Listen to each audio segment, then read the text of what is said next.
এতিয়া আৰু চিন্তা নাই, মাত্ৰ 5 মিনিটত লাভ কৰিব ড্ৰাইভিং লাইসেন্স। দ্বিতীয় কাৰ্যালয় নহয়, ব্যক্তিগত প্ৰতিষ্ঠানে দিব চালকক অনুজ্ঞাপত্ৰ।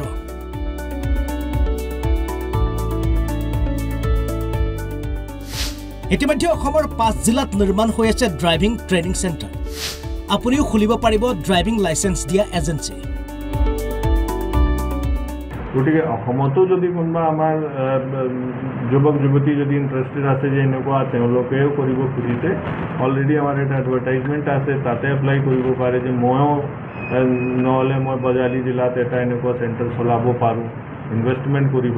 গতিকে আমি ভাবিছোঁ গোটেই অসমত হ'ব লাগে, প্ৰত্যেক জিলাখনত হ'ব লাগে, কিন্তু ফাইনেন্সিয়েলি যিমান ভাইবল হ'ব ইমানে চেণ্টাৰ চলিব আৰু ৰাইজে সুবিধা পাব লাগে।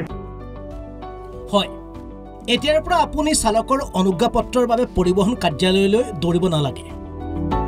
ব্যক্তিগত প্ৰতিষ্ঠানক দিয়া হৈছে চালকক অনুজ্ঞাপত্ৰৰ প্ৰদানৰ দায়িত্ব। ইতিমধ্যে নগাঁও, কামৰূপ, বৰপেটা, ডিব্ৰুগড় আৰু বিশ্বনাথ জিলাত ব্যক্তিগত প্ৰতিষ্ঠানক দিছে অনুমোদন। নেক্সট কামৰূপ লঞ্চ হ'ব, হাউলি বৰপেটা লগতে লঞ্চ হৈ যাব, ডিব্ৰুগড় বৰপেটা আণ্ডাৰ কনষ্ট্ৰাকশ্যন আছে, এতিয়া যেতিয়া ৰেডি হ'ব এইটো টাইম লাগিব। কিন্তু আমি গোটেইখিনি জিলা হিচাপে ভাবিছোঁ, কিন্তু এইটো বিজনেছ মডেল। কেতিয়াবা মানুহ লছ খাই পেলাই এইটো এজেঞ্চি নকৰিব, কাৰণ ইয়াতে আমি গভৰ্ণমেণ্টে পইচা দিয়া নাই, নিজেই পইচা লগাই মানুহে কৰি আছে। কামৰূপ জিলা পৰিবহণ বিভাগে চালকৰ অনুজ্ঞাপত্ৰ প্ৰদানৰ দায়িত্ব প্ৰদান কৰিছে গুজৰাটৰ FTA HSRP solution private limited নামৰ ব্যক্তিগত প্ৰতিষ্ঠানটো। কামৰূপৰ শিঙিমাৰীত নিৰ্মাণ কৰা চেণ্টাৰটো এসপ্তাহৰ ভিতৰত আৰম্ভ হ'ব অনুজ্ঞাপত্ৰ প্ৰদানৰ কাম। চেণ্টাৰটোত নিৰ্মাণ কৰিছে অট'মেটেড ড্ৰাইভিং টেষ্ট ট্ৰেক, য'ত সক্ৰিয় হৈ থাকিব 20টাকৈ CCTV। কোনো বিষয়া কৰ্মচাৰীৰ উপস্থিতি অবিহনে সম্পূৰ্ণ হ'ব গাড়ী চালকৰ পৰীক্ষা। উত্তীৰ্ণ অনুত্তীৰ্ণৰ ফলাফলো লাভ কৰিব ডিজিটেল পদ্ধতি। কামৰূপ জিলাৰ শুৱালকুছিৰ নিকটৱৰ্তী আলিকাষ নামৰ যি ঠাই আছে, এই আলিকাষত আচলতে এখন অত্যাধুনিক সা-সম্পন্ন সা-সুবিধাযুক্ত চালক প্ৰশিক্ষণ কেন্দ্ৰ সাজু কৰি তোলা হৈছে। মই মোৰ সহযোগী জৰিয়তে পৰিৱেশটো দেখুৱাইছোঁ। এয়া হৈছে অত্যাধুনিক সা-সুবিধাযুক্ত এখন চালক প্ৰশিক্ষণ কেন্দ্ৰ। আৰু যিসকল আবেদনকাৰীয়ে নিজৰ লাইচেন্সৰ কাৰণে আবেদন জনাব, তেওঁলোকে আচলতে ইয়াতে প্ৰশিক্ষণো ল'ব পাৰিব।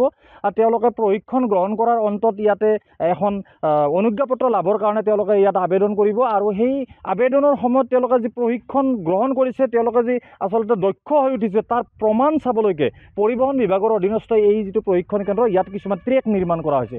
এই আধুনিক ট্ৰেকসমূহত আচলতে কোনো বিষয়া কৰ্মচাৰী নাথাকে, কেমেৰাৰ জৰিয়তে অট'মেটিক আচলতে তেখেতসকলক নিৰীক্ষণ কৰা হ'ব আৰু ডিজিটেল পদ্ধতিৰে তেওঁলোকৰ ফলাফলো ঘোষণা কৰা হ'ব।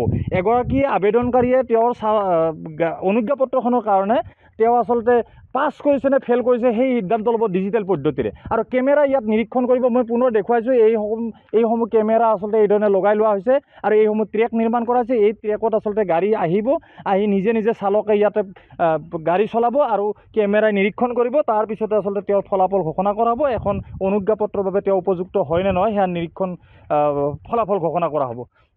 মোৰ সৈতে এই কেন্দ্ৰটোৰ আচলতে বিষয় আছে, মই কি ক'ব দাদা, কেনেধৰণৰ নিৰ্মাণ কৰিছে? আমি এইটো নিৰ্মাণ কৰিছোঁ FTA HSRP সলিউশন প্ৰাইভেট লিমিটেডে। তো এইটো আপোনাৰ ধৰক লাইচেন্সৰ যিটো টেষ্ট, আপুনি কোৱা মতে লাইচেন্সৰ যিটো টেষ্ট, গোটেইখিনি টেষ্ট ইয়াতে লোৱা হ'ব। টেষ্ট মানে 4টা-5টা পৰ্যায়ৰ টেষ্ট লোৱা হ'ব। ইয়াতে 8 ট্ৰেক থাকিব, গ্ৰেডিয়েণ্ট ট্ৰেক থাকিব, ছিগনেল জংচন থাকিব, আপোনাৰ parallel parking, perpendicular parking, reverse S, গোটেইখিনি টেষ্ট আমি ইয়াতে ল'ম। সেইখিনি গোটেই আপোনাৰ অকণমান যদি দেখুৱাই দিয়া আগুৱাই যাওঁ, কৈ যাব। হয়, এইটো আপুনি দেখিছে, এইটো আপোনাৰ 8 ট্ৰেক হয়। এইটো ইয়াৰ পিছৰ পৰীক্ষাটো হ'ব আপোনাৰ এই কি বুলি কয় গ্ৰেডিয়েণ্ট ট্ৰেক। গ্ৰেডিয়েণ্টৰ পিছত আহিব আপোনাৰ ছিগনেল জংচন, এইফালে আপুনি দেখিব ছিগনেল জংচন। তাৰপিছত পৰীক্ষাটো হ'ব আমাৰ ৰিভাৰ্ছ এছ বুলি কয় এইটো, মানে তাৰপিছৰ পৰীক্ষাটো হ'ব আপোনাৰ পাৰ্পেণ্ডিকুলাৰ পাৰ্কিং, তাৰপিছৰটো পেৰেলেল পাৰ্কিং। এইকেইটা টেষ্ট আমাৰ ইয়াতে লোৱা হ'ব। এইকেইটা টেষ্টৰ ওপৰত ভিত্তি কৰি আপোনাৰ ধৰক মানে লাইচেন্সৰ যিটো পৰীক্ষা সেইটো সম্পূৰ্ণ হ'ব। তাৰপিছত আপুনি লাইচেন্সখন মানে অট'মেটিক এইটো যিটো প্ৰচেছ, আগৰ প্ৰচেছ এইটো ডাউনলোড কৰি ল'ব পাৰিব, তেনেকুৱা আৰু। শুনক কি কয় পৰিবহণ আয়ুক্ত মানৱেন্দ্ৰ প্ৰতাপ সিঙে। যিহেতুকে নতুন ফেচিলিটি বনাইছোঁ, নিশ্চয় তাতে কিবা এটা পইচা বৃদ্ধি হ'ব, কিন্তু সুবিধা বেছি হ'ব। পইচাৰ মানে কথা কি আছে, যদি মানুহে এদিন আমাৰ ধৰক বৰ্তমান চিষ্টেমত এদিন ক্ষতি কৰি আহে, তাত তেওঁৰ 500-800 যিটো ডেইলি তেওঁৰ লছ হয়। গতিকে ড্ৰাইভিং লাইচেন্সৰ বাবে দীৰ্ঘদিন অপেক্ষাৰ প্ৰয়োজন নহ'ব বাহন চলোৱা পৰীক্ষাত উত্তীৰ্ণ হ'লে আপুনি লাভ কৰিব অনুজ্ঞাপত্ৰ লগতে আপুনি যদি চেণ্টাৰ খুলিবলৈ আগ্ৰহী তেন্তে বিভাগীয় কৰ্তৃপক্ষৰ সৈতে যোগাযোগ কৰিব পাৰে আমিনগাঁৱৰ পৰা মধুমাধৱ দাসৰ ৰিপৰ্ট অসম লাইভ 24